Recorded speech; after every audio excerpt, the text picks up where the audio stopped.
And good morning and welcome back to White Mountains Today here on White Mountain TV 16. Well, it's coming back. It is the Backcountry Ski Festival, the Mount Washington Backcountry Ski Festival. And we have Tyler Ray on our Zoom today. Good morning, Tyler. How are you? Good morning. I'm doing wonderful. Thank you for having me. Oh, absolutely. So this is exciting that we're kind of back at it 100% for the Backcountry Ski Festival. Yeah, the interest is high. People are getting out. Equipment is spread out across, New England, and Santa delivered it, I think, again this year. And so people are amped up, ready to check out what's happening beyond the boundaries of the resort. Nice. So a quick rundown. I know what it is, but if you could kind of explain, when you talk about backcountry skiing, what does that mean? And I know that it's really growing here in the Mount Washington Valley.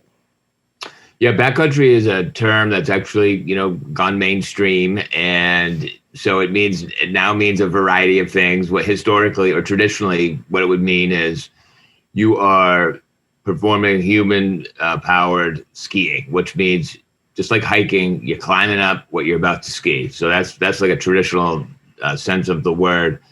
And you're skiing in like natural terrain type areas. That's traditionally backcountry skiing. Nowadays, what that means is you're uphill skiing. So you're putting skins on the bottom of your skis. You're climbing up into areas to ski. But there's different types of areas nowadays that people go uphill or backcountry skiing. You have like your terrain in the White Mountains, like above tree line. That would be like classic natural backcountry skiing. Now with Granite Backcountry Alliance, we have manufactured glade zones, let's say. So, just like any ski resort, we're not, unless you're skiing above tree line in Mount Washington, you're not skiing below tree line, just the nature of the density of the forest, right. Second growth forest. So you gotta clean it up and you gotta trim it. It's just the East Coast is how it is. So that's been a significant part of the growth. And then of course you can uphill at a resort, where they allow it. And so those are the different types of backcountry types of skiing. It's really human powered is really the bottom line. Absolutely. One of the ski areas has a human ticket, they call it, or a human powered ticket. And but it really has become, it's amazing to think about skinning up. And like you say, people have been doing that for years, but now it's become the equipment is so much better, being able to skin easily, take them on and off and go up.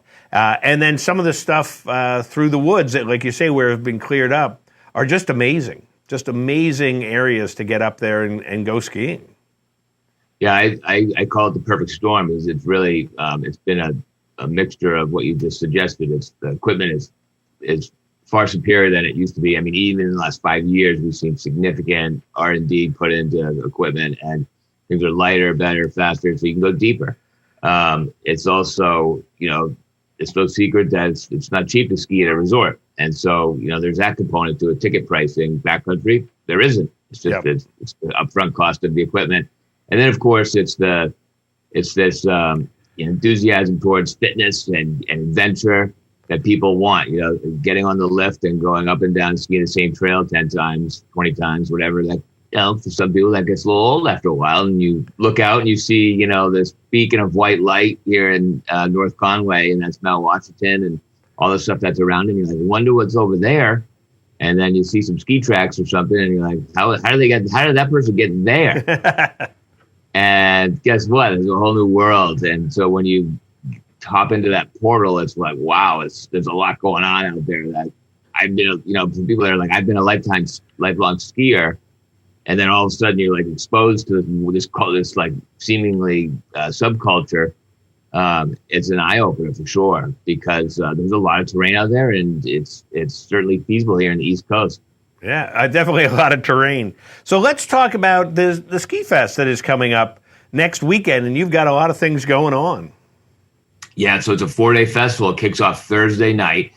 And I'll just say up front that this, we talk about backcountry skiers, but really this is a festival designed for skiers of all types, whether you're cross country, alpine, or you're in the hybrid, you mix it all together. which is a great way to do it, especially here in the Valley, because that's what we offer, right? Skiing is in our DNA. So that's really what we've designed this festival to be around, because a lot of the incoming skiers are naturally alpine skiers. I mean, you have to know how to ski in order to backcountry ski. So the festival is designed, has three different components really to it. There's a lot of social side, gatherings, events, things of that nature. There's courses, so there's the educational component to it.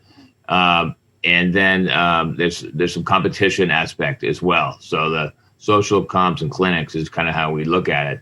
And so Thursday, we have a long list on our website of courses. If you're looking to convert into backcountry skiing, the 101s all the way up to steep skiing, ski mountaineering, and so there's all those types of courses that run the gamut of skier ability.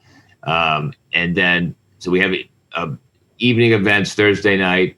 Friday, we're joining up with Ski the Whites at Friday Night Lights over at Black Mountain. That's a chance to skin up under your own, not only your own power, but your own light. You got to wear a headlamp.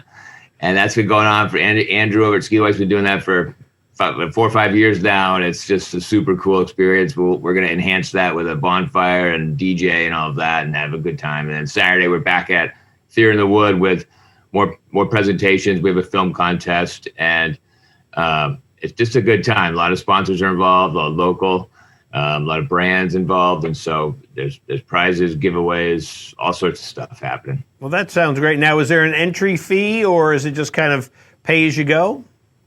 Yeah, it depends how you want to do it. So, if you're just available, say Thursday night, and you're up here for vacation, you're like, let's check this out. There's a cost for $10 in advance just to go to Theater in the Wood, for example, from 6 to 9 p.m.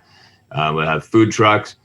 Like Reckless Brewing has a food truck. They've also made an official beer for the Backcountry Festival called the High George, and it's a New England IPA. We're excited to have that pumping around. And so the cost of ticket, you're provided access. Provided you're 21 and above for High George, and then the coursework. We have courses online that people sign up for in advance. Same thing. Friday Night Lights, you can buy tickets separately. We do offer a festival pass, so you get all the evening stuff, like $30. Get that in advance, and you got 3 nights in a row of action. And that's how we want to. You can kind of burn it at both ends, if you will. But so there is a lot going on with that, and you can go to skimountwashington.com, and that has all the information, so people can find out about that. And your home base is going to be Ledge Brewing for some of it, and Believe in Books, and kind of in the Intervale area, you've got quite a few things going on there. Yeah, so it's not like your traditional. I mean, the assets here in the Valley don't really, lend towards having like one particular place for 4 days where we do absolutely everything. We have to get a little creative and use our resources. So yeah, our base camp, our headquarters is at Ledge Brewing in Intervale.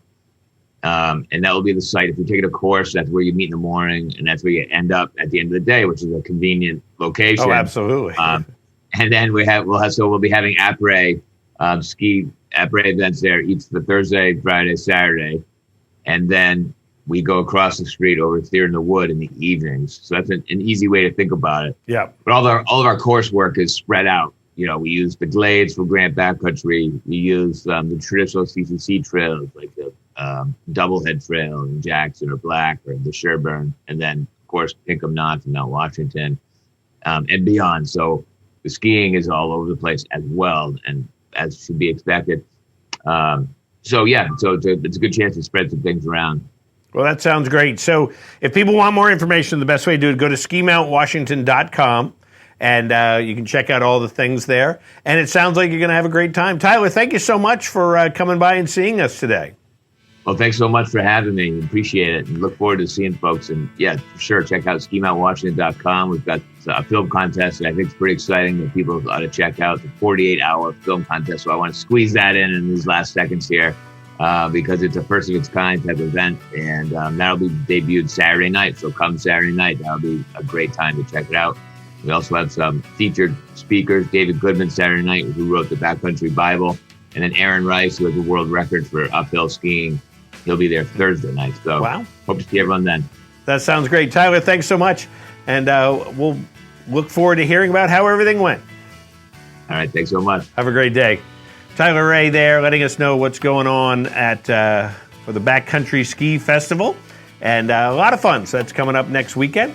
And we're going to go away because then we're going to come back and we're going to find out what's happening on the summit of Mount Washington when we return.